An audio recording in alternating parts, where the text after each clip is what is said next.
You're tuned into RX'd Radio. Movement prescribed. Brought to you by Prescript.com. A personalized approach to keeping you healthy and making your best even better. Your hosts, Dr. Jordan Shallow and Dr. Jordan Ginta.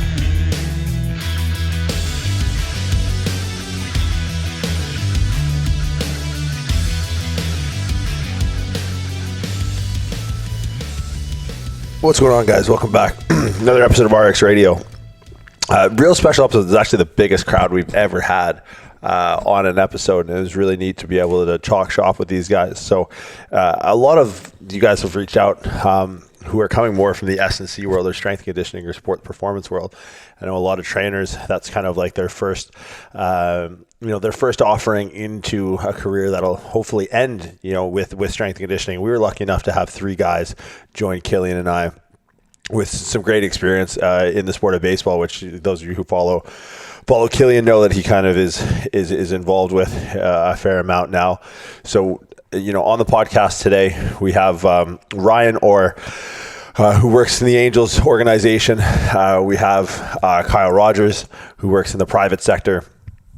And we have Joseph Grinstein, who also works in the private sector. So really interesting, a really interesting dynamic here, guys. Different experiences in the strength and conditioning field, and to give some insight about not only the nuts and bolts of programming around athletes, rather, but also the insight into the business itself. So a huge shout out to these guys coming on. We're actually working on getting each one of these guys on individually. The sport of baseball is so interesting, especially when we start to talk about the dynamics of pitching.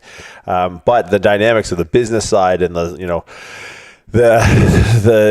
social side that comes with strength and conditioning. Like if anyone's in this field, a lot of the Q&As we do, what is advice for S&C guys or aspiring S&C guys and girls getting into the field?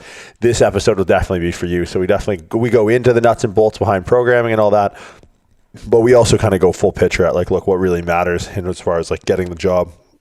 What are the perks of the private sector?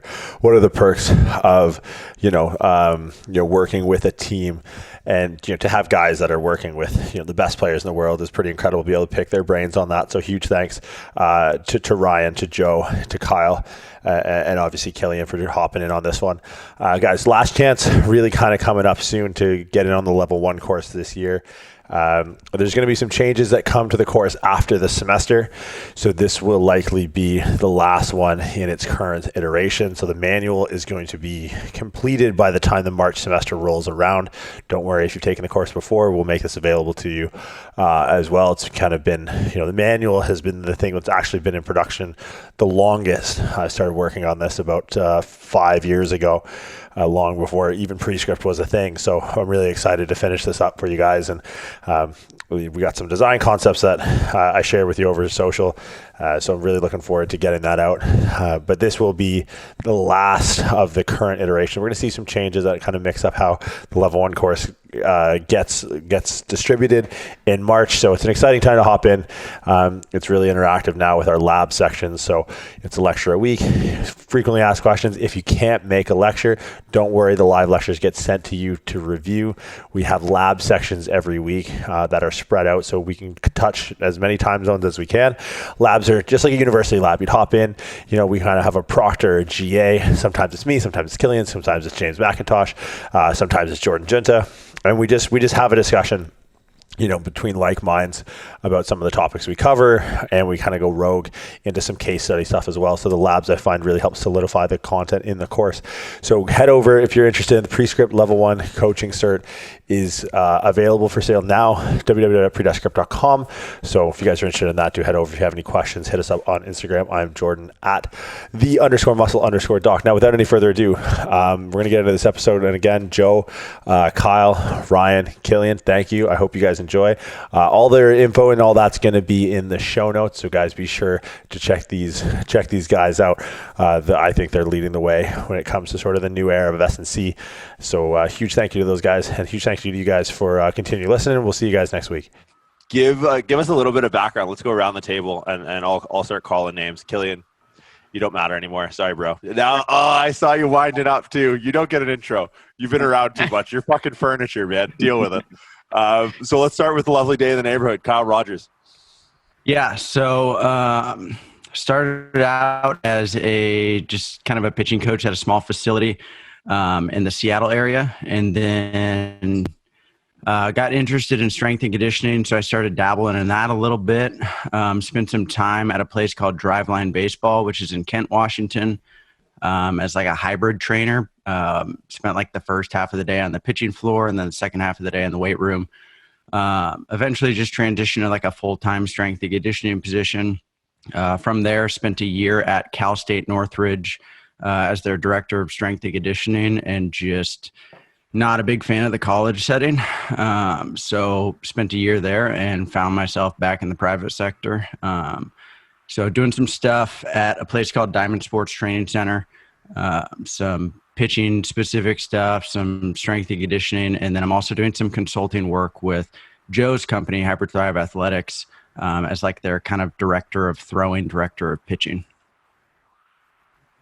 Rye, you're next. Yeah, so I wrapped up playing in college and then immediately went down and started interning at a place called Michael Johnson Performance in McKinney, Texas, North Dallas area. Went from there, started grad school at the University of Arkansas, where I became like a volunteer assistant with the men's basketball team and their strength and conditioning. And then kind of worked that into becoming a interim head coach whenever there was coaching change. And I was that for about 2 months, stayed on for another 2-3 months, and then took a job with the Los Angeles Angels as our high A strength and conditioning coach in the minor league system. You have the floor, man. Sweet. So I'm Joe Grinstain. I'm one of the 3 brothers that own Hyperthrive Athletics. So my background started, I actually went to school as a graphic design major first. Realized I just hated being on computers for more than, an hour at a time. So kind of slowly transitioned into kinesiology. And then from there, did a few internships in the collegiate sector and thought that's what I wanted to do, was be a collegiate strength and conditioning coach. And then finally got some experience on the private sector. I did my last internship at Cressy Sports Performance. So I was in Boston for 6 months, and then that was in 2016. And since then, starting in 2017, moved back home to Sacramento. I'm now the director of performance at Hyperthrive Athletics, my own company that we run here in Sacramento, specializing mostly in baseball and softball performance.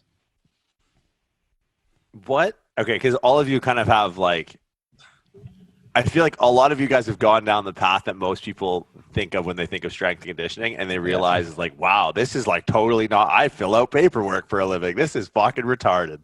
So like, what advice do you guys give someone like going into strength and conditioning? Like, they got their khakis on, they got the clipboard, they got like the polo with the logo, everything, their shit's all tucked in, looking like Jerry Seinfeld. Like, what advice do you give kids coming up? Like, oh, like, I want to get into strength and conditioning, other than, no, you don't. Go to graphic design and make real money.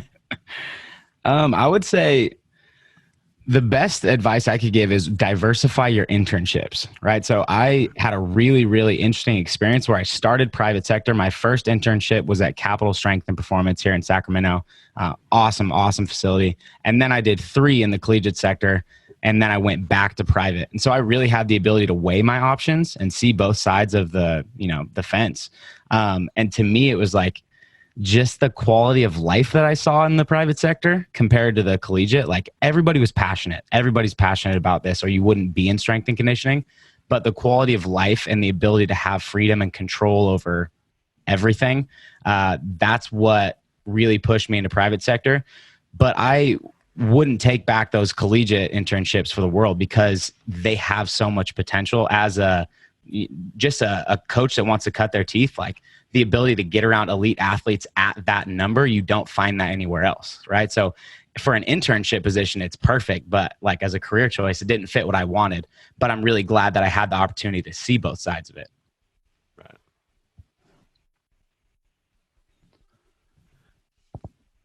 Who's next? Ryan. I think the first thing I would say was probably get rid of the khakis and get into something more like joggers or gym shorts. Get comfortable, man. Be yourself.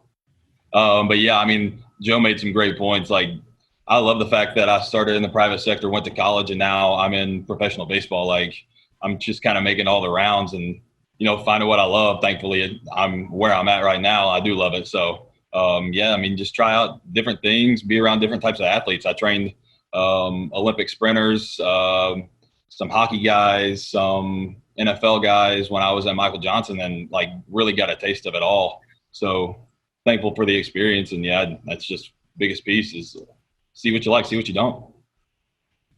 I think piggybacking off of what Joe said, like in the private sector, people are more likely to be passionate about what they're doing. Like whether that's the coaches or the athletes. Obviously in the college setting, like the athletes aren't choosing to train with you. They don't have a choice, where the private sector, people are coming to you because they want to work with you. So there's like that immediate buy-in where you don't have to like deal with any of that bullshit. You can just kind of get into training the athlete. Well, I have a question because both like Ryan, Kyle, Joe, like I would say like Ryan's a bit of an outlier because like if you're dealing with pros, like the issue I have with like off-season guys transitioning, like, once that 17 weeks is up, they don't make a run in the playoffs, especially NFL, like they're left to their own devices. They get like the same printed off fucking 4-day-a-week push, pull, horizontal this, vertical that bullshit program that I've seen photocopy for the last like 20 years. And then all of a sudden they fall into the private sector, right? So they had like, and I don't want to say like, Ryan, not to pick on you, but like, and I'm sure you could attest to it, like in conventional pro sport S&C, like the vetting process is the fucking GM's daughter like shacked up with the strength coach, and it's like, can I get a job, Dad? Oh, stop fucking calling me Dad. Yeah, go. Like they just don't care, right? So it's like, at what point does the private sector like how does that interplay? Like, I guess the question is more directed towards you, Ryan. Like, how do you interplay at all with the private sector now that you're dealing with guys? Like, or do you take them year round? Like, what's the trade-off as far as like, okay, season's over, and I know this is really the case, or even more so, like in the NCAA. But like, you run into issues like, look, strength coaches can't, per like the collective bargaining agreements in a lot of pro sports, can't have any communication because you can't tell them to work when you're not paying them, right? So what issues do you see in like corresponding with a professional and private sector? So for me, it's really easy because typically what we do is we have that dead period where we can't talk to the athletes at all, but then we've got periods where we are going to contact them, and plus anytime during the dead period they can automatically reach out to us. But the thing that we do is we'll communicate like, hey, are you training on your own or are you with somebody? Okay, you're with somebody.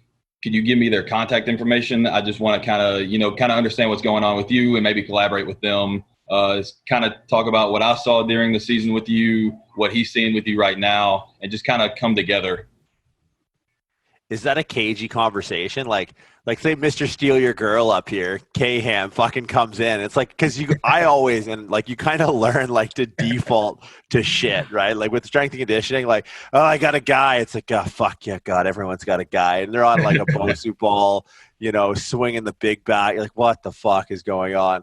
Like, how do you strategically start to navigate some of these conversations? Like, I've learned to just not keep an open mind. Like everyone's like, oh, you should be open-minded. And everyone has like, no, there's something like all roads lead to Rome. It's like, no, there's not. There's clearly roads that don't. Like there's roads that go to Naples. There's roads that go to like France. So it's like, how do you start to broach these conversations? And this is just me personally asking for myself because I have to deal with this. Like in the reverse, like when I had to go back to like team strength coaches and like, oh boy, all right, I'm going to talk real slow, no words over 2 syllables. Here we go. So I think it all kind of goes back to the culture that you create within your strength conditioning program. You create like a culture of, well-balanced, like between education and pushing. Like guys kind of tend to know what to look for in their own private guy. They're not just going to go hang out with some dude down the street that likes to lift weights. Like they're going to kind of tend to understand, okay, this is why we do this during the season. Why are we doing this during the off season? And they start asking those same questions that maybe you've been educating them on. And pretty soon they're able to tell like, hey, this guy's full of shit. I need to find a new guy. And then like, so that's me, but me and the player, once I get to his strength coach, by that time, if the player trusts him, I trust him. And so I'm going to kind of ask him and just kind of see what's floating, like what he's floating out there. But for the most part, I'm not going to tell him how to do his job. I'm just going to add in like, hey, he kind of struggled with, getting in a hinge position. What are you seeing from that? Just stuff like that. I guess in the reverse, like Kyle or Joe, like Shallow was saying, going from the private sector, like back into like in season, like I know Kyle, you work with a bunch of the Mariners. Like, how does that conversation go?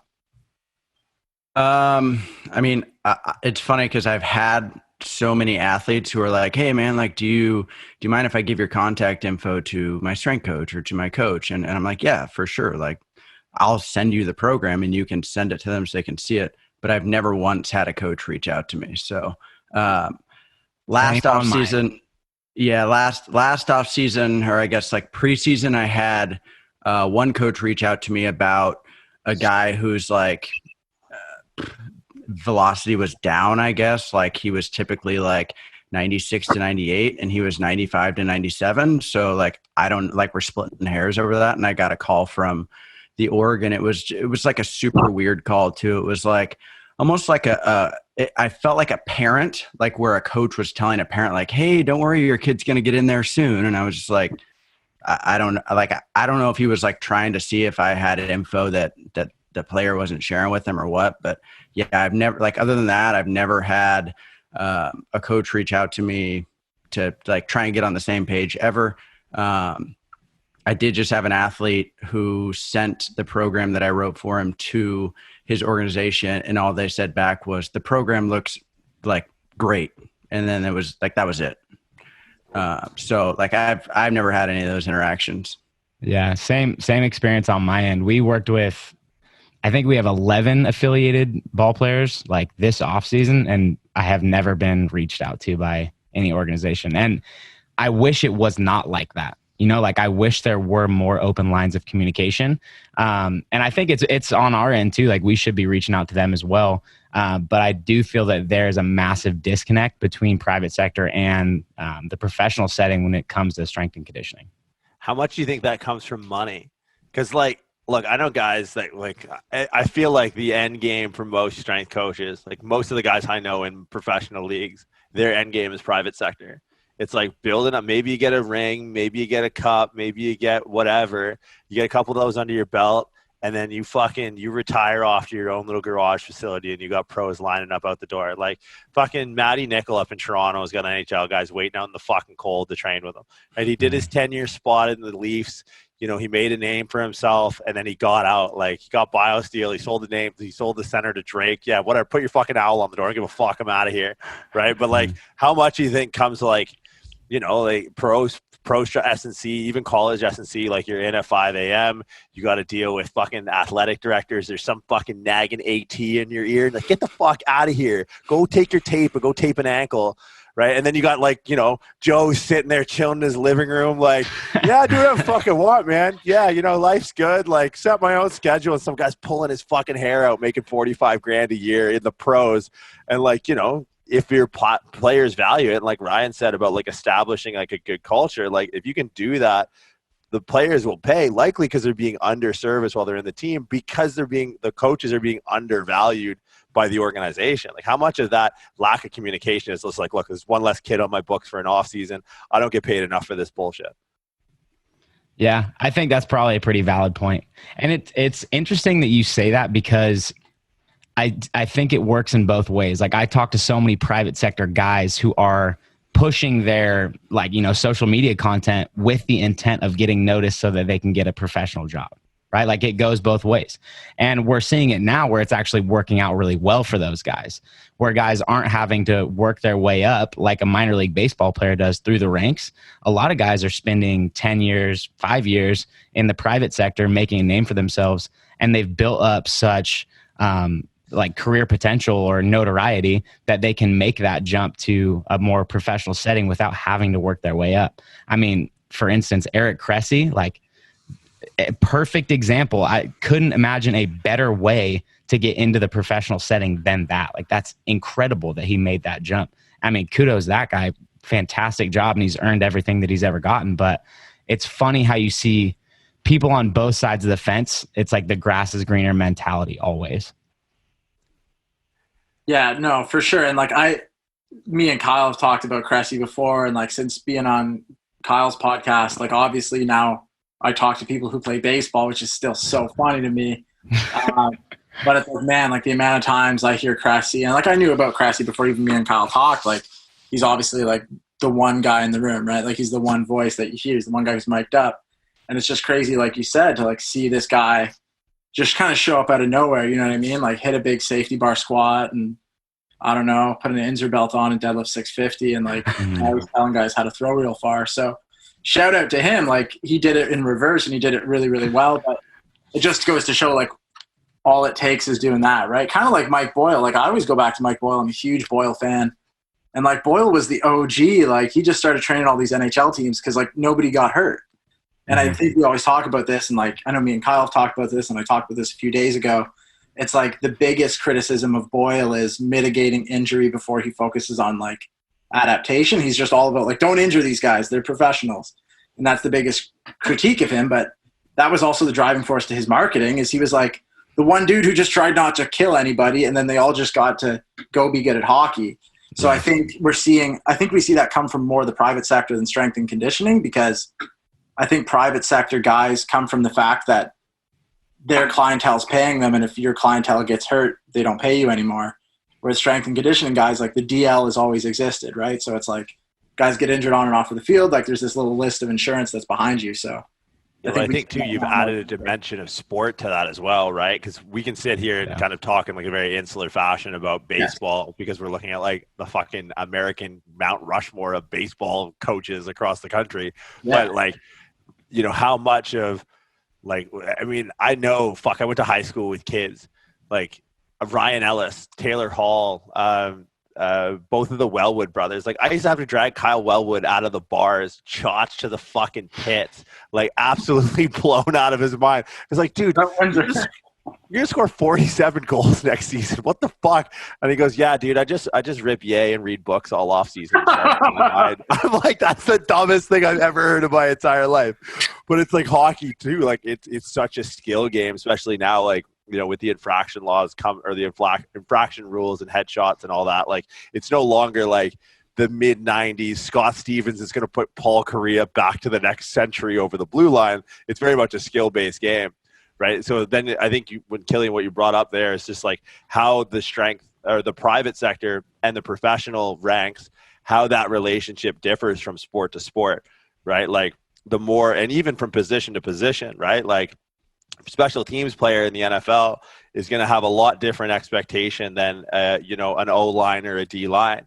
Like I have a buddy down in Texas that runs like O-line masterminds, and he just deals with these fucking behemoths. Right. And it's like, you know, I got some special teams guys that I work with, and it's like, I could probably push the special teams guy.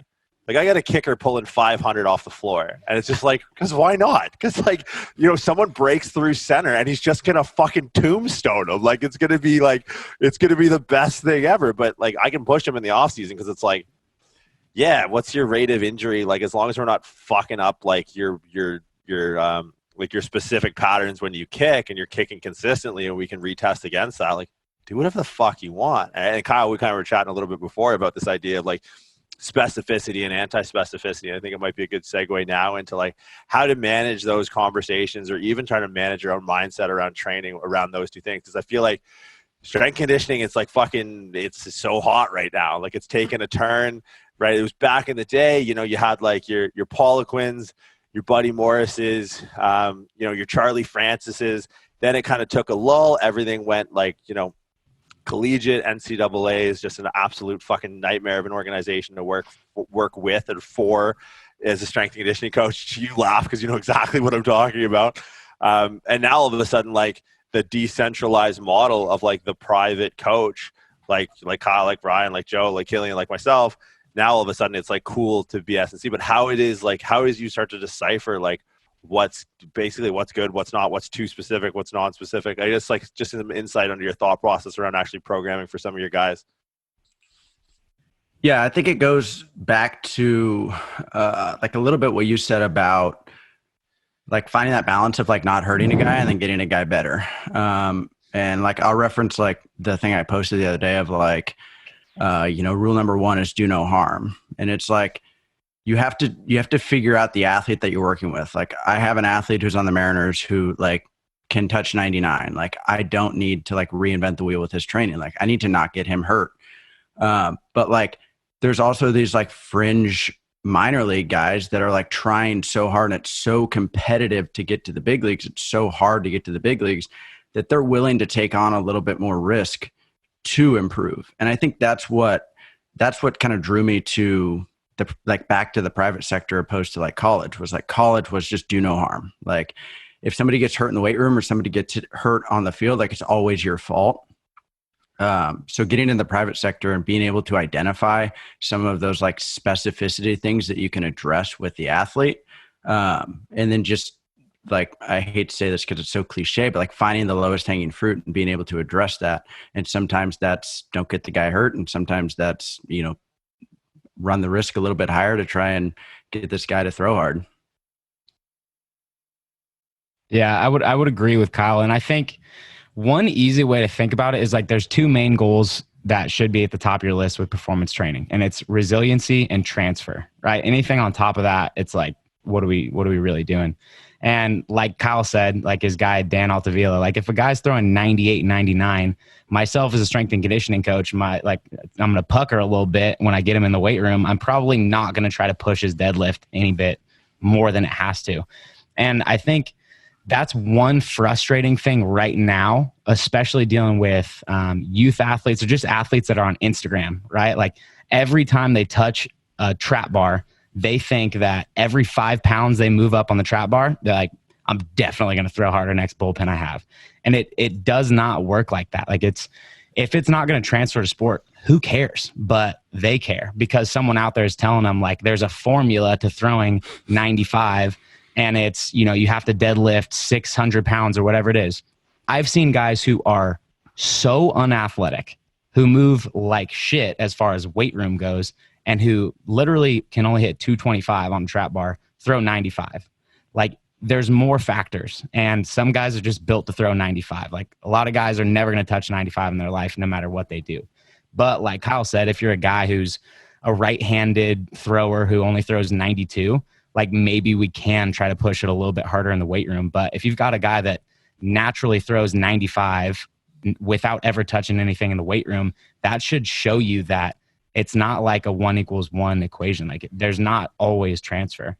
And if you're not pushing for resiliency as well as in the weight room, like what you're doing doesn't make any sense anyways, because the best type of athlete is one that's actually on the field, right? If we're getting injured, who cares? 100%. Well, like, I had a similar conversation, like exactly what Joe was saying. Like part of it was with Kyle today, like, or yesterday. I sent him that Cressy story where that guy's like, fucking, what did he say? He said I deadlift 600, I trap bar deadlift 600 pounds, and I squat this much, but I only throw 91. And I only throw 91. It's like, why can't I throw faster? It's like, dude, because you play baseball and you stand on one leg.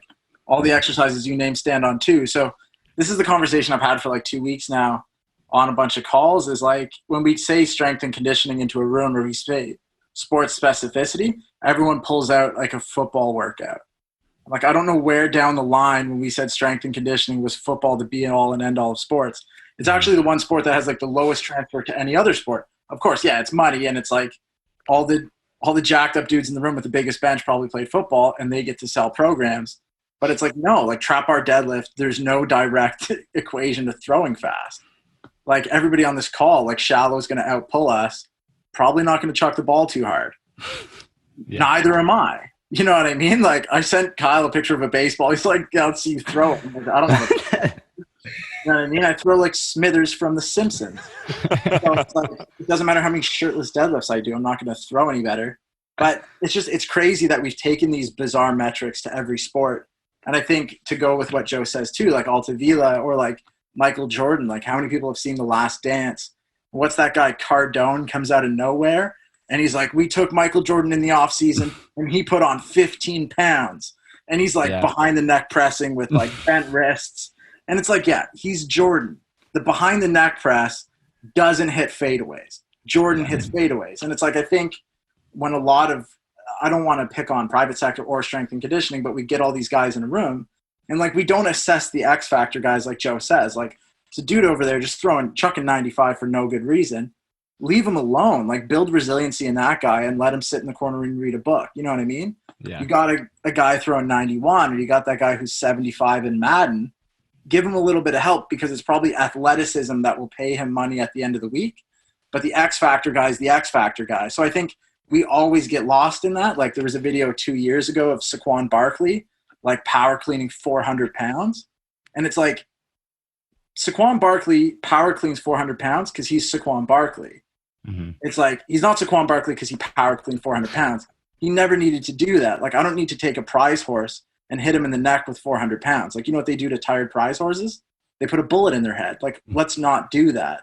Let's put the X Factor guys in a room, and let's take all the chuds off the bench, and let's give them trap bars. And I think we need to kind of make that distinction at the beginning of a lot of these camps. I just think, like, the free market sorts everything out. Like, I remember I had this guy go into a pro day, set the bench press record at San Jose State University. He's like Shane Smith. He played what was he, fucking tight end for the Saints for a few years. Yeah. Super smart kid. Like, guy looked like John fucking Cena. Like, if I could come back as one person, it would probably be Shane.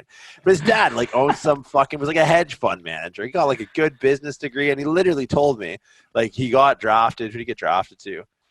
Fuck, he wasn't out of the Saints right away. He may have been the Jets or the Giants, somewhere in New York. Anyways, he like says to me, he's like, basically, I was like, you're gonna go, you're gonna take the deal. Like, entry level, kids making $400K at 22 years old, maybe a little bit more at the time. And he's like, yeah, I'm gonna take it, play a few years, and then I'll probably get into like trading with my dad and like managing this hedge fund. It's like probably make the same amount of money.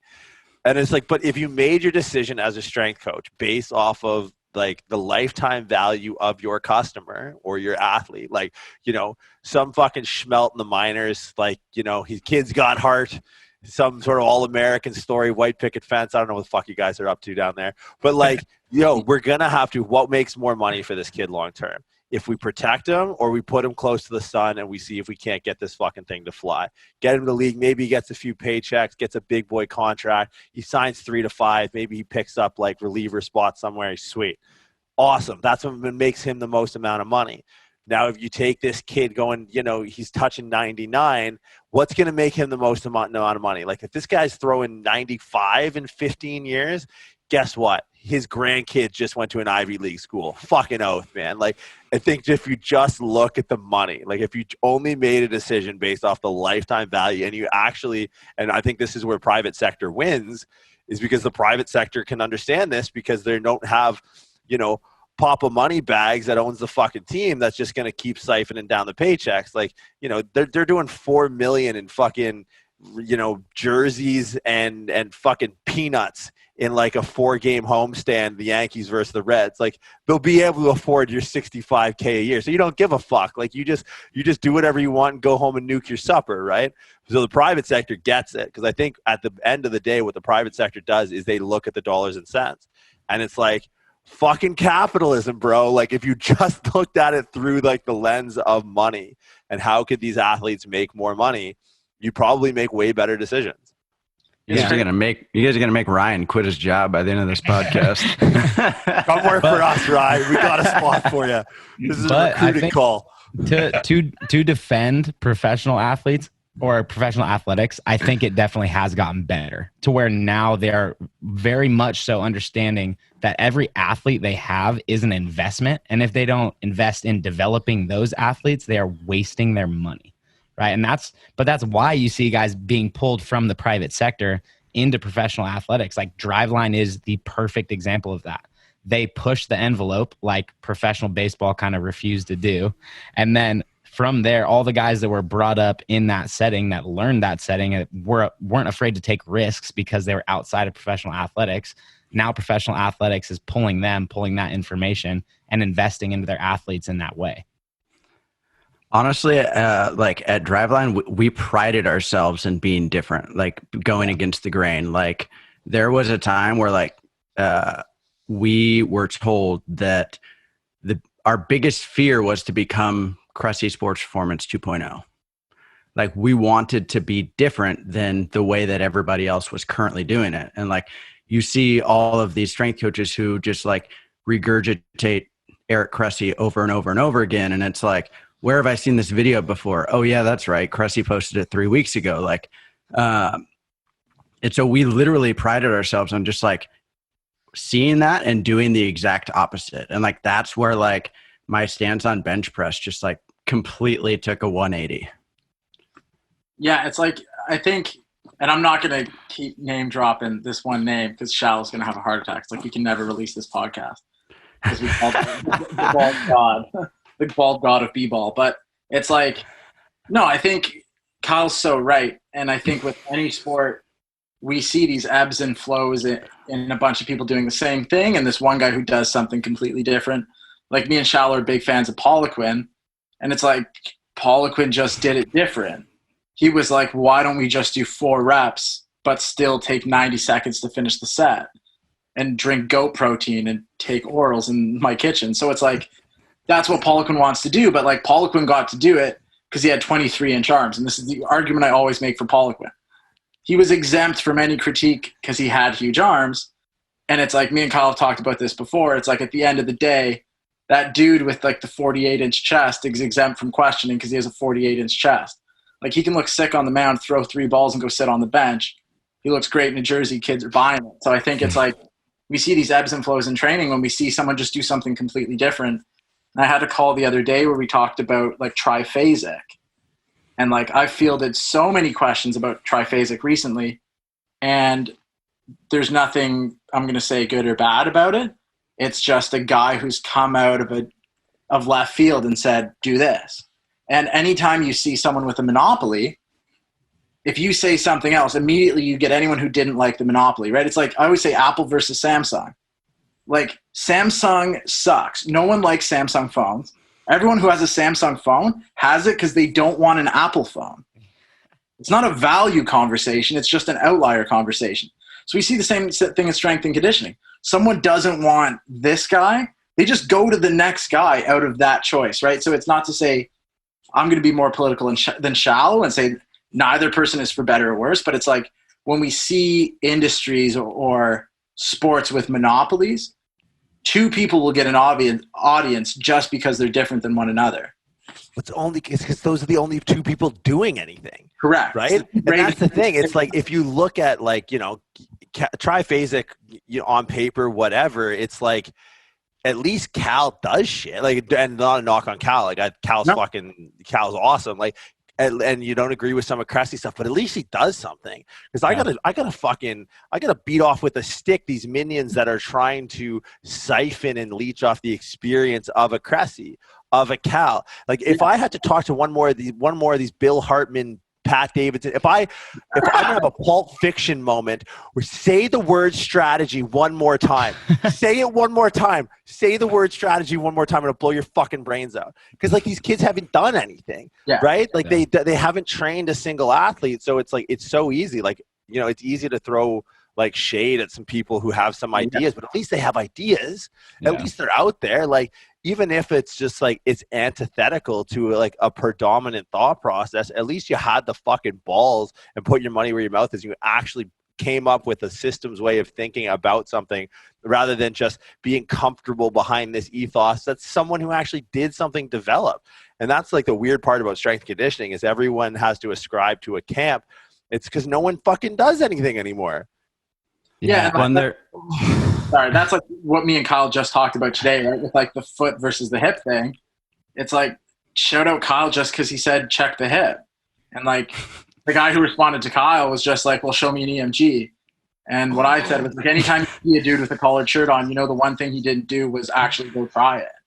And it's like, if you stand on one leg, you're going to know you feel your adductor and you feel your glute. Like, just go do it. Like, get out of your office chair and get off Twitter. Like, if your thumbs are bigger than your biceps, don't at me. I don't even have big biceps, but it's like, go stand on one leg and then come back and we'll talk about it. But I totally agree. And like, I'm not throwing shade at Cressy or Dietz or Davidson. Like, if I go on your page and you're lifting a weight, regardless of if you're smart or dumb, I don't care. It's fine. I'm okay with it. And at the end of the day, like I've said to Shallow before, it's like simple goals require simple means, complex goals require complex means. And I'm okay with either camp. So, but yeah.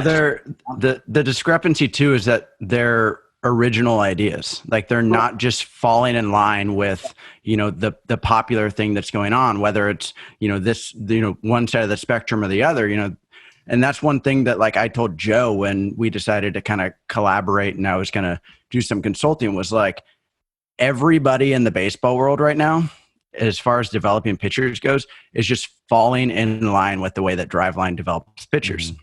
And it's like, all right, yeah, I want to use some of those principles, but I want to like pave my own path and do shit the way that I want to do it.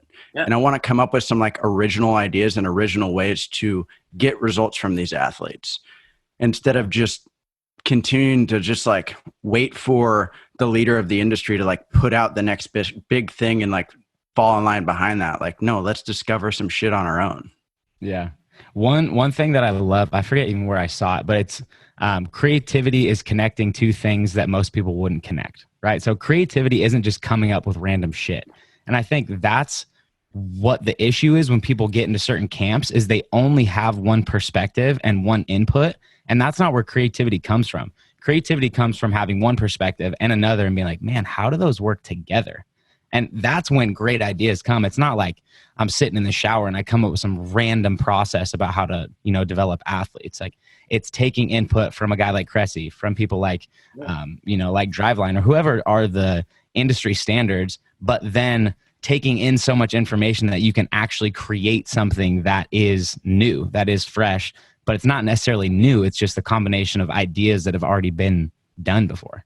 Like nothing is new in this industry. Man, like I saw a video today, like speaking to that, fuck man, there's this guy, he messaged my girlfriend and he's like, his opening line was like, hey, like you look like someone who would be interested in this exercise. And he's like, this is a never before seen glute exercise. And he like calls it the Haywood glute bridge. And he's just doing a glute bridge. Did he just tell you have a nice ass? Yeah, it's like, I was like, man, like this guy's literally like just doing a glute bridge, and his entire Instagram account is founded on the fact he's like, this is my name on an exercise, and he's like, hey, people do it all the time, so I'm going to do it. It's like, no one's actually ever done that. No one's ever put their name on something. They've done it, and people have called it that. Like the Poliquin raise is the Poliquin raise, the Peterson step down is the Peterson step down. So it's like, it's totally true, right? It's like so many people are in the room, and it's not necessarily creativity. It's like that movie Rat Race, right? Like everyone's chasing down the tree that's shaped like the letter T. They're all trying to dig up the gold. And it's like all the people that have like that greed mindset of putting their name on the exercise are the ones who end up coming in last. It's like the guy in behind them, like who's just trucking it and just doing things that make sense ends up getting there. And I think that's like a testament to everybody on this call. It's like everyone's just here doing shit that makes sense. And like we've all gotten somewhere by doing that. Yeah, I think it just comes down to like, especially in pro sports, like it is, if there was ever, I mean, the fitness industry and human beings are kind of built off a scarcity mindset. It's a hard thing to break, but you can quantify like how many pro athletes they are.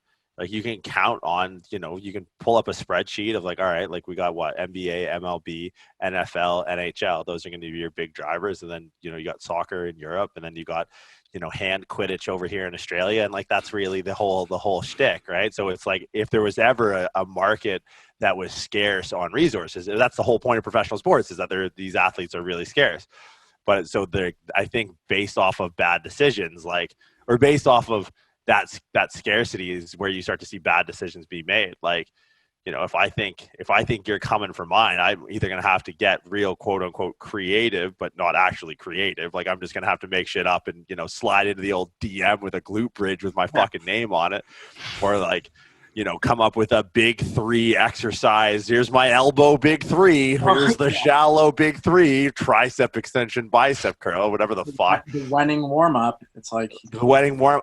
Just like, but like it just keeps going, right? But that's just built off a scarcity mindset, right? Like I think, like you said, if you just do stuff, and then here's the best part about it. Like I'm not necessarily smart. I pride myself in just being not dumb. It's like, I don't tell people to drive their knees out. I just say, don't let your knees come in. It's the same kind of principle. It's like, I'm not overshooting it. I'm just letting everyone else say dumb shit. Well, I just sit here in this battle of attrition going, oh, nope. And I fucking Punxsutawney fill my way back into that fucking hole until all the dumb people have weeded themselves out. And it's like, all right, who wants to train? All right, sick. Yeah, let's go work out. Right. Like it's not, I don't think it's necessarily that hard. Yeah. I think it also comes from people fighting for attention on social media, though. It's like you have to label something, right? Like, obviously, you got to be a special kind of person to name an exercise after yourself, but like you want. I'm doing it this afternoon. Just wait. But you want like a catchy slogan or like something that, you know, like really emphasizes what you do. And I feel like as Hyperthrive, we tried to do that for a while and it was like, all right, what does Hyperthrive do?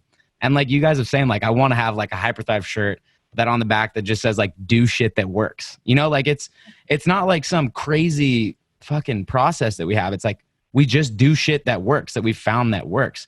But that doesn't really sell all that well. You know what I mean? Like, that's not a great Instagram caption. You should have came up with the WEC method instead. I probably would have done it. Man. Okay, we need to pause and we need to pivot, or we need to like salt and pepper shaker our way into the WEC thing. Like, me and Shallow obviously don't do anything that requires us to move fast or skillfully.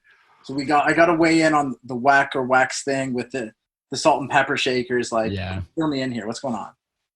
I don't know it that well, but I love checking his page every once in a while just to see what that guy's up to. Good Uncle Weck. People are doing like the shake weight thing. Like, they all look like the retirees and like. It's like if Carlton Banks started sprinting. Like, that's what it looks like to me. It's just like, what the fuck is going on with it?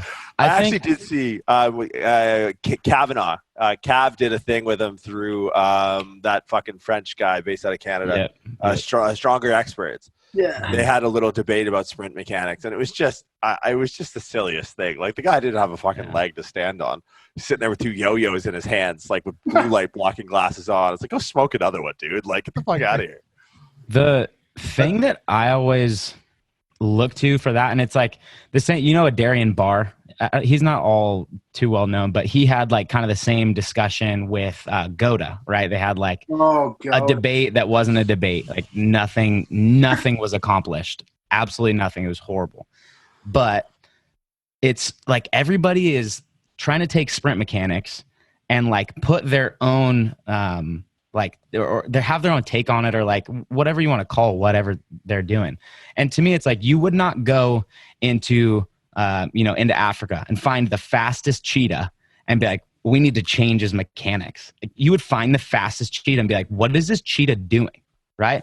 But then you see Goda looking at the fastest athletes in the world, 100-meter sprinters that are setting world records. And they're like, they're not doing it right. Who are you to tell them they're not doing it right? Like, that's such a human thing of us to do, to look at the absolute elite of elite and be like, you know, they could be better. How do you know? Like, how can you possibly prove that? And so that's what's frustrating to me, is like, I just don't understand why we wouldn't look at the best in the world and try to mimic what they're doing instead of being like extremely like judgmental of what the best do. It doesn't make any sense to me. Well, there was a guy a couple years ago that like right around draft time for the MLB, he was like breaking down mechanics of dudes that were throwing like 100 and like would just be like, oh yeah, this guy's got he's got reliever mechanics, he'll break down soon. And it's like, dude's throwing 100. Like, I think he's all right. Yeah, it's nuts. What were you gonna say there, Ryan? Yeah, I was just gonna say, I think that's where people kind of get they have the thought of branding themselves misconstrued. Like, they think that you have to be different, you have to disagree with everybody and put your own spin on things to kind of have your own brand. Really, like, branding yourself is really just like showing what you believe in. 100%, man. I think that's like the truest statement ever. And I think me and Shallow have probably had this conversation like probably 1,000 times. Like, I always say, like, there's like validation through criticism. It's like when someone, like we've said already, doesn't have an original idea to like bring to the table, they wait. And then they're like, well, I can find a criticism in what's happening here. And like, then people will think that I know what I'm doing because I can see the fault in others. But it's like, you're still not adding anything to the conversation. Like, we can all point out that something's wrong. You know what I mean? It's like, you ever look at like those magazines as a kid and there would be like 2 pictures and they're like, point out what's missing? It's like, we can all point out what's missing. That's not hard to do. So it's like, it's about pointing out what's working that's more interesting. So it's like, even like sometimes like Kyle will send me videos or other people will send me videos and they're like, what do you think's wrong with this? And I'll look at it and I'm like, I don't know. Like, it looks fine. Like, the guy goes down, he goes up, and it was a squat. So think good. Like he didn't die, and like let him go. So I think because of social media now and the thing, like people's attention span is like 60 seconds or 10 seconds even on a story, and it's like we've got to compress all of our value into these short like modalities or means. And I think that's where we come to just point out things that are wrong. Like it's easy to throw an X up and be like, this is dumb, and then like disappear back into the internet. It's a lot harder to come up with an original idea and be like, I came to this idea via all of these parameters, right? So I think it's just unfortunate that our means of value now is reduced to under a minute. Well, I think too, it's a dimensionality problem as well, right? Like the dimensionality being like, look, we live in a universe that operates in 4 dimensions, right? 3 dimensions of space and a dimension of time, right? Where now all of a sudden we're minimizing, the 3 dimensions of visualization of an athlete and their movement to 1 dimension, right? Because you're just seeing it on like a MacBook, or you're just seeing it on a cell phone. And then you're also not seeing the dimension of time, right? Like where is this exercise existing through that 4th dimension of time in a program, right? So it's, there's fundamental flaws in, attempting to assess something. Killian, like when you use that flip book analogy the other day, that's what got me thinking about like the dimensions. Like one issue is that you're only looking at, if you have a horse drawn in different stages of like a canter or a gallop, and you see it as you flip it quickly, that's fine, but you're really only seeing 1 dimension of that image, and you're also only seeing, a fraction or on a spectrum of the dimension of time as well. And like when LeBron was doing that dumb hingy squat thing, and all of a sudden powerlifters were like, I'm going to teach you how to squat. It's like, dude, you have like a 2-inch vertical. Like you'd be lucky if you could step over a curb, man. What are you going to teach Braun? Like the longest injury-free career NBA starter of all time. He's like Cal Ripken of basketball, I think. I don't know. I don't do baseball, but I'm assuming that's a half-good analogy.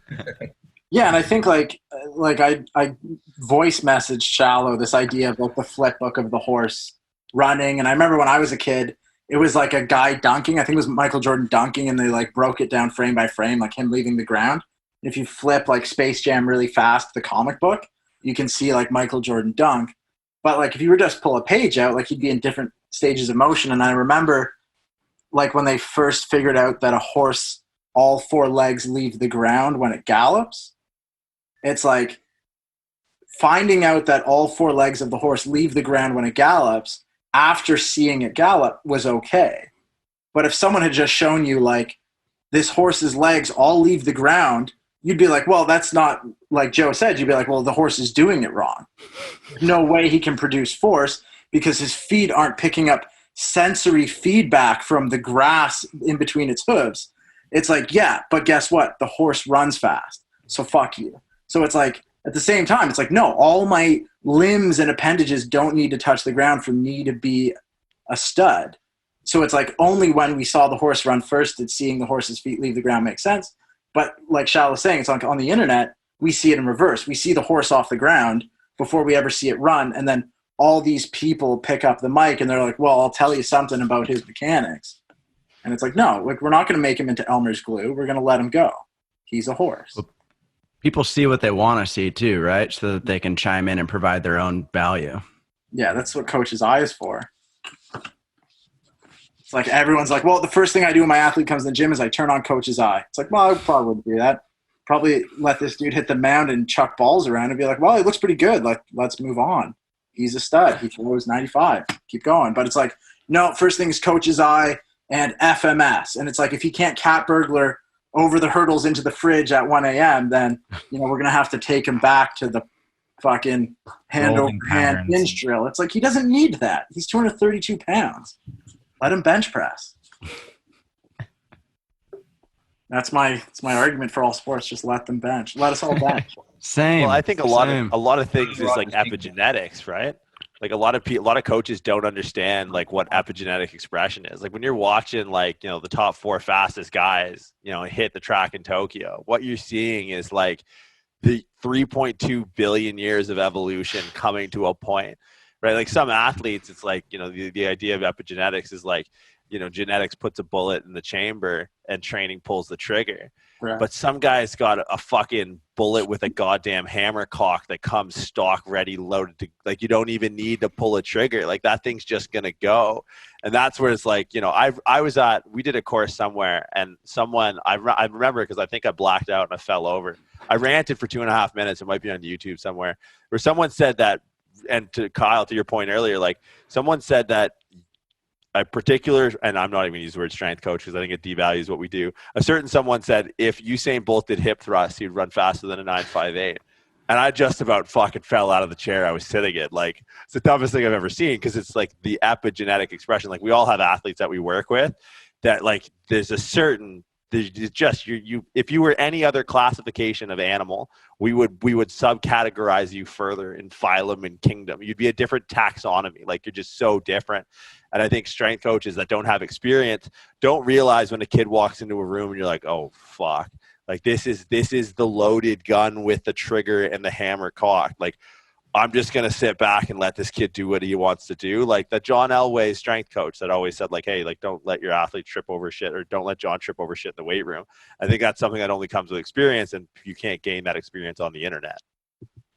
100%. I think a question, like, I wanted to bring up too, because, like, we're talking a lot about, like, strength coaching in the weight room and whatnot, but you three guys being involved in baseball, I think it's like the one time me and Shallow have talked to people where if we looked at sport on, like, a skill to strength spectrum, like Joe said earlier, like, there's tons of unathletic guys who throw 95. It's like you guys exist in a sport where, like, the skill to strength ratio is like, it's skill. Like, guys can be skilled and not strong and make it. Whereas there's other sports where guys can be strong and not skilled and make it, i.e. football, right? It's like when I grew up playing sports, like, I didn't play any skill-based sports. I played football, I played rugby, I played basketball until I was too short because I got a lot of rebounds, and I ran track. So, like, I just played sports where I could show up and my athleticism from any sport immediately transferred to the next sport, and I'd get to play 10 minutes. Because they're like, well, when everyone's tired, throw this guy on, he'll run around, like, he doesn't mind.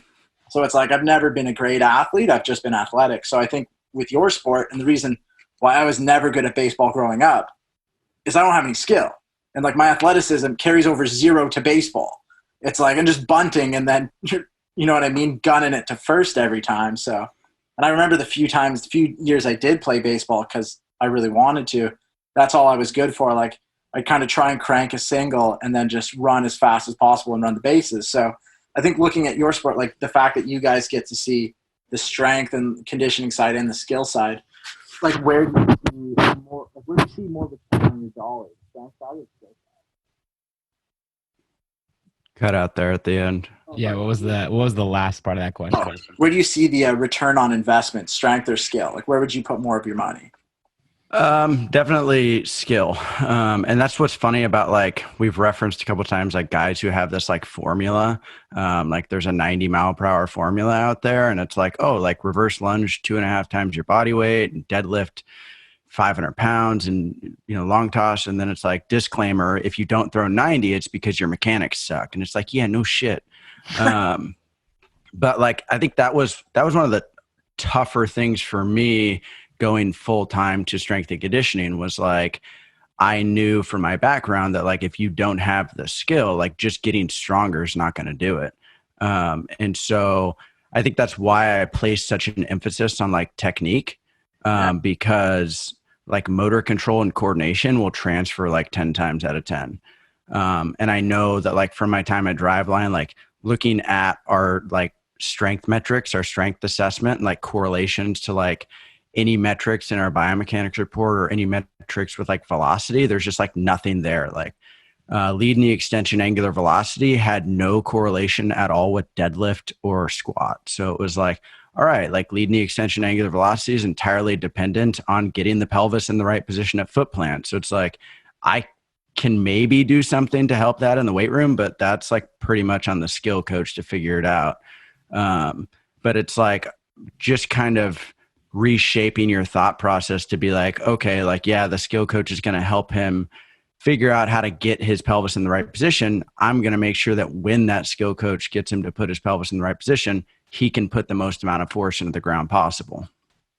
Yeah, I totally agree with Kyle. I think skill comes first, but I also think it's if you put yourself in a box as a strength coach, that's when you're going to have like trouble seeing value in your own role, right? Like if I think my own role within developing an athlete is just bumping up their numbers on the big three and I don't see any transfer, I'm going to be really, really bummed when that happens, right? But if I have the understanding that, okay, maybe I can affect from like a coordinative standpoint, actually helping them to coordinate their pelvis and how that affects their trunk and their rib cage and whatever goes on there, and just give them some more understanding from a coordinative perspective, I can probably hang my hat on that, right? Because when they go to their skill coach and their skill coach tells them, like what to do with their pelvis and they have absolutely no idea. Like I see that so much where skills coaches are talking about pelvic control, but they have never worked on pelvic control with that athlete. It's like when you take a math quiz when you're young and you see an equation on there that you've never seen, you're like, fuck this teacher. Like that wasn't on the homework, right? Like that's how I feel like it is with their skills coaches. Like they're telling them these positions they want them to get into or positions they want their body to move in, but they've never challenged them to do that, right? If we've never put that challenge in place, the athlete isn't going to have the ability to, accomplish that task. So as a strength coach, I think if you have a better understanding of the potential of your position to affect stuff like that and not just the big three and putting some size on the kid, that's when you can see more value in your own role and how you can actually create a better, continuous approach through the whole skills development going from strength into skill. Yeah, I think that's where we have an advantage as strength coaches too. Is like, and I know that like Corey Schlesinger's talked about this on the podcast too. Like skill coaches don't have any background in like biomechanics or anatomy. Like they just know like hard work and grit. And so like where we can take that knowledge and like help understand like what the sequencing is, like what is happening to like sequence the pelvis into position at foot plant. Like we can take like a biomechanics model to that and actually understand like why that's happening. Whereas like, I feel like, especially now in the age of like data and we have all of this like right and wrong bullshit with like pitching mechanics, is like a lot of coaches just point out what's right and wrong. They don't know how to change it. So like as strength coaches, we can take our background in those areas and kind of figure out how to like reroute it, I guess. Yeah. Ryan, like you see guys downstream. So I think you have like an interesting, like probably narrative on this because you see the opposite side of it, right? It's like you get guys in the weight room, like once those skills have been acquired. So like, what's your take on the whole skill versus strength? Yeah, I think that like first and foremost, as a strength and conditioning coach, you have to remember that you're part of the support staff. You're there to support the skill staff. So like really like you have to be willing to sit down and talk to these guys about like, hey, what are you seeing? Because this is what I'm seeing. How can we come together to fit this? For example, like last year, one of our pitchers, he had issues having a consistent stride angle. He'd be more open sometimes. And the pitching coach and I came together and we're like, hey, what if we start doing more forward lunges and we give him a target to hit? And we watched over the next 2-3 weeks, all of a sudden his stride angle becomes way more consistent, where it's within, 10 degrees of itself. It's now within, 3 to 5. Yeah. And so being willing to have those conversations and understanding how you can affect skill. Like, honestly, I still see guys that like, I'm like, watching a guy go out and I notice when he sprints, he doesn't have a whole lot of rhythm to him. And I'm like, oh shit, this guy's got a lot left in the tank in coordination. Yeah. Which is crazy because this guy might throw 96 and I'm saying he's got more in the tank there. So like kind of being able to identify that, talk to the coaches and just really being an efficient communicator. But I think what Kyle said about the biomechanics is spot on. Like we can kind of help them map out a route to fixing whatever those poor mechanics are. Yeah. And I think like me and Shallow had this conversation, I think it was last week, where we talked about like the thing that I enjoy most, and I know Shallow likes about strength and conditioning for sport, it's like the architecture of sport, right? Like you guys and us, like when I watch sports, even if it's like baseball, like I didn't play, it's like I just see shapes. And I remember the first time me and Kyle talked, like I was talking through like how I saw a pitcher throw, and it was just like shapes I see, and I was just identifying exercises that I know are efficient in the weight room. I was like, oh, I see this shape, and I see this shape, and I see this shape. And it's like, that's the thing, like from my point of view, being not the skill side, but the strength side, is like, I just see this ability, like Kyle said, and like you said, Ryan, like biomechanically to identify a shape and be like, okay, like I see this shape, or I see this shape not being done well on the mound, or not being done well when he sprints. And it's like, okay, well, I can go back to the weight room and just create that shape, or do like you said, like this visual motor unit recruitment of like, hey, here's a target and like movement strategy to get there. And that's been proven like back in the day with skill acquisition. Like, I'm going to throw my own 2 cents in here. Back at Harvard, like they did that, right? Which was like visual motor recruitment. They gave a guy a target to hit instead of just saying like, go over here. They're like, here's a target, develop a strategy, and he's able to hit it. So I think that's what, as strength and conditioning coaches, we can do, is like, we come in from the strategy point of view. It's like, if your skill guy gives you a target, like I want his pelvis to get here, you're like, okay, let's go put his pelvis there, right? And put him under load. What do you think? I think the hard part is the shapes that people default to from this, like, inception of strength and conditioning from like, football. And like, that's where a lot of the money came from, is the fact that I don't think that I don't want to say most, but the issues with strength and conditioning coaches come from, first, a lack of understanding around anatomical and biomechanical, like, first principles. So they don't really know what a resting default, quote unquote, normal state would look like, let alone then how to take, to set up two bookends between, look, here's the abnormal state of the shape that we're going to put someone in, as far as a pitch, as far as a kick, as far as, I don't want to necessarily say a sprint, but, here's the task of the sport. And it's like, unless you're operating from a first principles, like the same starting line of like, look, this is what, anatomical, quote unquote, neutral, or the range of neutral would look like. These are the muscles that control, the position of the knee and certain levels of hip flexion, certain levels of hip extension. Here's how we control rotation. Here's the dynamic interplay between the rib cage and the pelvis, the diaphragm, the pelvic floor. Here's how we can create more internal and external rotation of the shoulder, taking a look at the rib cage, taking a look at the rotator cuff. Unless you are operating from that first principle standpoint, that's when you start to file in line in systems that have maybe thought a little bit, or have dove in headfirst on one particular part of first principles. So like, I think a lot of people, they can go, and this is where Kyle, we were briefly discussing before, like about specificity and like anti-specificity, is a lot of strength and conditioning coaches, they don't have that foothold in basic like shapes and biomechanics and like functional anatomy. So they end up resorting a little bit closer to the hyper specificity of the shape of the pitch. And it's like, they don't need the shape of the pitch. They got that when they pitch, right? How do we break them out? How do we kind of like strategically put them in a position to improve the mechanic of the pitch? But they don't need to sit there with the hammer strength cable with a ball attached to it with like 2.5 kilos doing this, right? But I think when I see that, right, when I see people lean towards like that hyper specific model in training in the weight room, it's like, oh, you don't know anything about biomechanics or anatomy, do you? You're sidling up over here. So as you as you discuss and communicate with the skill coach, you're like, oh, we're doing this because like, this is the angular and whatever. And the guy hears angular and goes, oh yeah, this guy gets it, I guess. I don't know. And then like someone sitting over from this end with a biomechanics background going, what the fuck are you doing? This is like the water polo player, like emptying the bottle of Dasani on his face in the deep end kind of thing. It's like, this is so unbelievably redundant because they don't have a basis in first principles. Yeah, Kyle, what did you posted something like within this week or the last week where it's like, our job as strength and conditioning coaches is to increase the adaptation of the sport and fight against it. You posted something? Yeah, it's I said it's basically like a balance of like counteracting the stresses of the sport and like meeting the stresses of the sport, and like based on the time of the season, right? Like if we're in season, we obviously don't need to replicate a bunch of the demands that are happening in the sport. We need to counteract them or counterbalance them. But if we're in the off season, we can kind of replicate those stresses so that when they get into the season, they're going to be more likely to handle them. Yeah, I thought that was a great way of looking at it.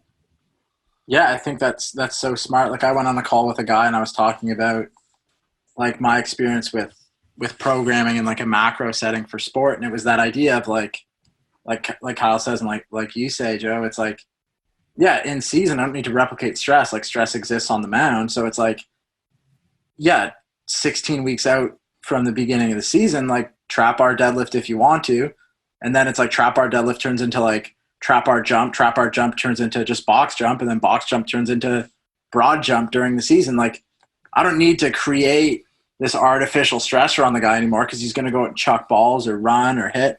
And it's like, all I need to do is make sure when he gets in here, like he's moving around. So I think like that's the big distinction that a lot of you guys are making now. It's like, it's not just push the big 3 year round. It's like, do that when there's no other stress. And when you introduce stress, it's like you get to back off as a strength coach like Ryan, and it's like it gets easier. Like these guys roll into the weight room in like the middle of the week, and like especially in baseball, you guys play, twice a day every day and 3 times on Sunday. It's like, yeah, guys, like here's a couple beers and like run around, don't hurt each other. You know what I mean? Hand out the Nerf guns and let guys go. So I think strength and conditioning coaches, because of what you see and like we've reiterated before, just football being this bizarre metric in the middle of everything, it's like we don't need to constantly have guys chucking weights around. Like I was talking to a hockey guy earlier this week, and he was saying guys were coming in asking when they were going to like power snatch and clean. And it's like, when do you need to do that in hockey? Like you guys skate around for 3 minutes and go sit down. Like stop doing snatches. That's weird. And that's the thing, right? It's just like guys see exertion over execution, and I think we get lost with athletes.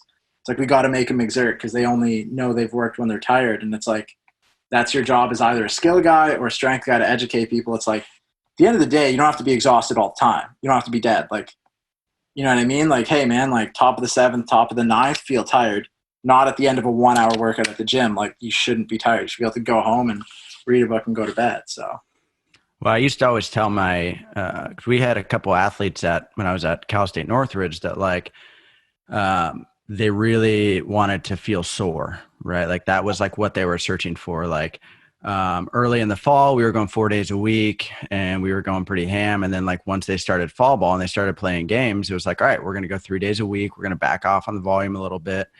And then like I had to have a discussion because dudes were going to the recreation center and like crushing arm farm on their own or like crushing more bench press. And it's like, I was like, honestly, just tell me like, why do you feel the need to do this? And they're like, oh, well, like the workouts aren't very hard. We don't feel sore. And I was like, good. That means I'm doing my job. Like you're going from the weight room to practice or like from the weight room to like bed to practice in the morning. And it's like, I would always tell them like, you need to feel like you could leave the weight room and like go play a game. Like you should still feel like decently fresh. But I think too, kind of going back a little bit, like understanding the demands of the sport is sport specificity, right? Like if we can replicate that, like that's specificity. Yeah. It was funny. Last week, like one of our athletes had his phone on the speakers, like playing music. So I like tap on his speaker and his background was like daily habits. And it was 100 push-ups, 100 sit-ups, like 100 lunges. And I was like, wait, like you're doing this every day when you get home? And he was like, yeah, absolutely. And this is the same kid that stays after and like does bicep curls when I let him. And it's kids just always assume that more is better. And like I always have to say, like, more is not better. Better is the only thing that is better, right? But I think sometimes, especially when you're working with like athletes in general, like they're going to do what they want a lot of times. Like they're stubborn, they're competitive. That's why they're athletes. And so how can we find like a productive way of giving them what they want? And so maybe it is like 1 day a week, we just let it rip on bicep curls and tricep extensions. And at least now we have it in a controlled setting where I know where that stressor is coming from and when it's coming. And at least it's not like, you can't just be fighting it the whole time. Like kids want to get jacked. I get it. I want to get jacked too. So sometimes you got to kind of like, let it happen to some extent. It's so true, right? It's like the Breaking Amish thing versus the growing up in Windsor, right? Like you ever watch that Breaking Amish show on TLC? It's like, dude, they grow up churning like butter for 17 years. And then all of a sudden their parents are like, yeah, here's a ticket to Vegas, go nuts for the weekend. Like, be like a face full of chotch and never come back. It's like, yeah, it's because like you didn't let them. But it's like you grew up in Windsor. It's like, yeah, like do a rail before you go to school, man, whatever you want. And you're like, well, it's not really that big of a deal. I could skip it if I want to. So it's like, I think that's like the perfect thing, like what Joe's saying. It's like, yeah, like let these kids go for it, man. But as long as you program it for them, and it's like, again, I think Shallow said this 1,000 times, and I'll let Shallow speak to it, but it's like your job is to give people what they need and tell them what they want. That's yeah, part like, of what we all do. I'm literally, as I'm talking, one of my guys is sending me like He plays in the NFL, but what part of his check-in is he sending me a rear lat spread? Like, I can't make this shit up. Like, that's a rear lat spread. It's like, dude, send me a video of you on the field. But it just goes to prove the point. Great timing on that. But it's like, look, these dogs are going to hunt, right? And I think there's a certain understanding you have to have from a psychological perspective of what makes an athlete, right? Like, who's that football player that, like, he just, he's like wearing that. I think I'm so bad with football, and don't tell any of my guys that. But, like, it's like, he's just like gonna, like, I forget, he just repeats the same thing. Like, I'm gonna like run them over. Or, what's his name? I'll find the video. I'll put it in here. Marshawn Lynch. Yes, thank you. Yeah. And it's just like, and over. Okay, deal with over. that. Deal with that in the weight room, right? And it's like, I think the big issue that you're running into, like, Joe, like, especially with like some of their clientele, like, it's, you got to work like the Catholic Church, man. You got to get them while they're young. Right? Because if Gary Vee ends up as their strength coach and they have this daily habit of like smashing some CrossFit 300 workout, it's like, oh fuck, like that's a harder issue to unpack when they're 18 headed into a draft. Yeah. It's like, Killian, you talked about it on my podcast where you were like, yeah, like sometimes it's good to just like have inefficient exercises, like where the sole purpose is to just get a pump. Yeah. And like, I remember me and Shallow were training in like Calgary after like teaching for like 3 days straight. And we were like doing some workout and the gym was crazy. And it was just like a bunch of like sauced up, like Dennis Wolf's in there. And it was like, we were exhausted. The next morning we were going to San Jose, and the last exercise we did was just like whatever dumbbell row you wanted to do. And it's like, whatever, like go down the rack. There's like, what does this gym go up to? Like 200 pounds, sick, like throw straps on and like just do work, right? And I think like there's always room to just do work if the program dictates just do work. The program dictates functional gait cycle, contralateral, front foot elevated, floating heel lunge. Yeah, do it intelligently and think intelligently. But as you get to like G class exercises on a Friday afternoon, just go do work, man. Like throw the straps on, grab the 150s and like just move them around. You know what I mean? Branch warren the hell out of it and eat spaghetti after, or roast a pig in the parking lot with your Tim's on. And I think like it just goes back to like, what does the program say? And you as a strength coach, it's like you can ease off the reins whenever you want, right? Like you're riding the stud to the end of the track. So yeah, I just think, again, come back to the economics behind it, right? Like that principle is so I worked in the Silicon Valley for a handful of years, and, Google is famous for this, where 80% of the time an employee spent at work is spent working under a project manager, whether you're hardware, software, whatever, and you're working on that. But they literally have allocated time that Google pays them to work on shit they want to work on, right? Because they know, like, look, if we don't allow for like, an incubator culture for these fucking propeller heads to like, scratch their weird itches in JavaScript or C+ or whatever, they're going to do it. And they're going to end up making some fucking company that we either need to buy or bury or both. Right. So it's like, I'd much rather these propeller heads spin up an idea on my watch and then bring it to me as I paid them for it, rather than them moonlight a project they want to work on and then end up just taking it and being competition. Right. So it's like, and at the end of the day, it's the same to a certain degree. Like your athlete is, they're going to do the thing they want to do, and they're going to find someone that lets them do it. Right. So working that into your model is going to like, is it going to be 100% quote unquote optimal?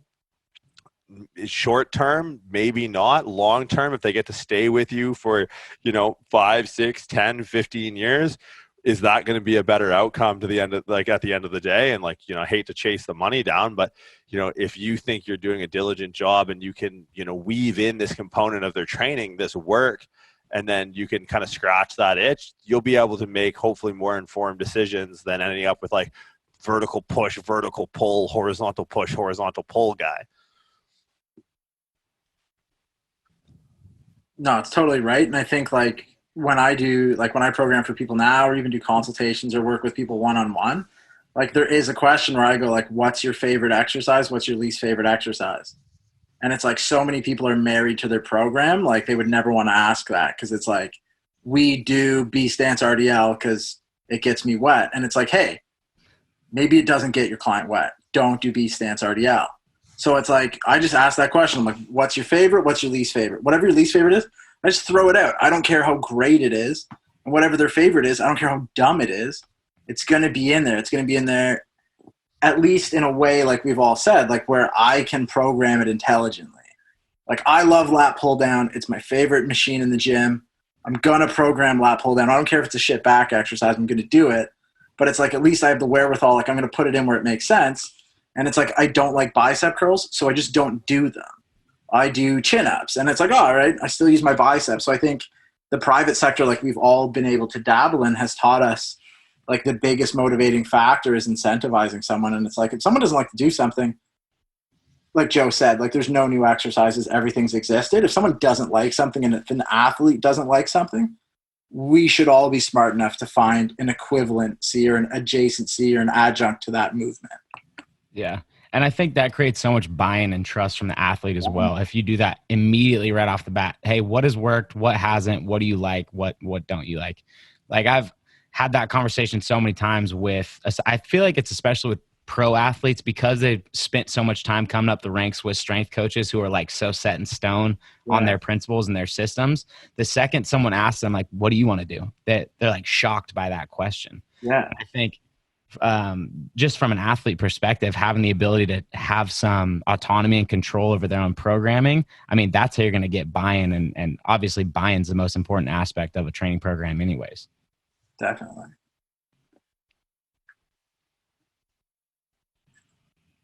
All right. This is that moment of silence me and Shallow always wait for. Oh, yeah. No, sorry. My video's frozen, so this whole thing, I just can't tell whose mouth is moving and who's not, and I don't want to cut it. But on that note, guys, I really appreciate you taking the time.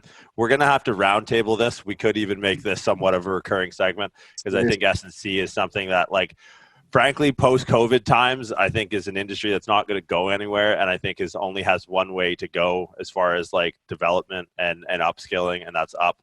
Obviously. So I really appreciate you guys taking the time. We'll do the roundtable thing now as far as like where people can find you. I'll tag all that stuff in the intro that we record after. But just as a closing note, guys, Ryan, Kyle, Joe, just rip through real quick. Kyle, we'll start with you. Online, where do people find you? Website, Instagram, all that stuff, or even in person. And then we'll just go Kyle, Ryan, Joe, and then we'll close it off. Yeah. So Instagram, it's at KLRogers28. Twitter is at KyleRogers18. And then, you'll find me on Twitter just stirring shit up. Ryan, you're up next, man. All right. Both Twitter and Instagram are both at Ryan Orr 24. That's RYANORR 24. And we're at Hyperthrive Athletics. You can find us on Instagram. We're super active on that. No throwing shade on Twitter there at Hyperthrive. No, we're waiting for Kyle to take that over for us. We need to start trending more often. You just say the word and I'm there. All right, guys. I appreciate your time. Thanks so much for doing this again. We'll have to do this again if you guys are down. I know, like, just the way things are headed, the way the audience has been lately, in interest around S&C, getting some like very varied perspectives, from running a facility to freelance to being in the pro ranks, and then being in whatever wood paneled fucking sauna Killian's joining us from. It really adds an extra layer, extra dimension. So, guys, appreciate your time. We'll talk soon. Thanks, guys. Thank you for having me on.